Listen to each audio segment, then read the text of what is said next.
il s'est absenté, pendant longtemps. Ou presque.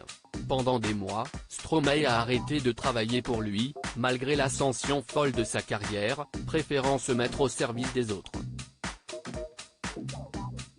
Professionnellement parlant, il s'est discrètement associé à de grands artistes internationaux, tels que la chanteuse Dua Lipa, Billie Eilish ou encore les rappeurs français Big Flo et Oli.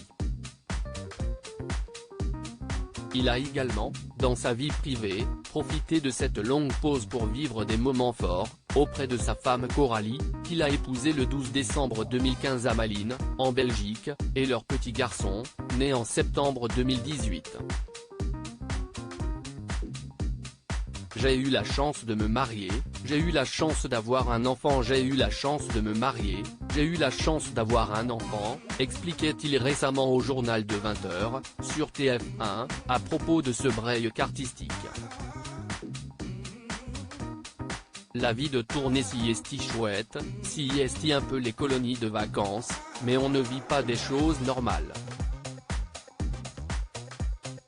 Cette histoire d'amour leur est tombée dessus sans prévenir, de manière somme toute banale, alors qu'ils se rendaient tous deux à la soirée d'un ami commun.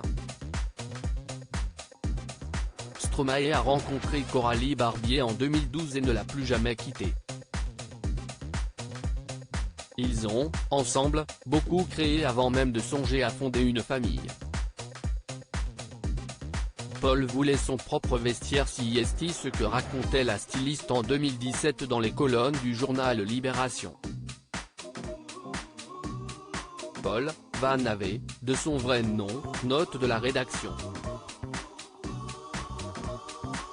Voulait son propre vestiaire, il aimait le wax africain, détaillait-elle. Je lui ai proposé de créer le sien personnalisé aux paroles de ses chansons. On le sait, ils ont ensemble fait des miracles, dont la mise au point des univers graphiques dans lesquels Stromae évolue. Si est notamment grâce à Coralie que l'artiste belge, 37 ans, a trouvé l'inspiration nécessaire pour les 12 titres qui composent son nouvel album Multitude. Il est d'ailleurs nommé, pour cette performance, au NRDJ Music Awards dans les catégories artistes masculins francophones et clip francophone pour Mon Amour, qu'il interprète avec Camila Cabello. Réponse ce soir sur TF1.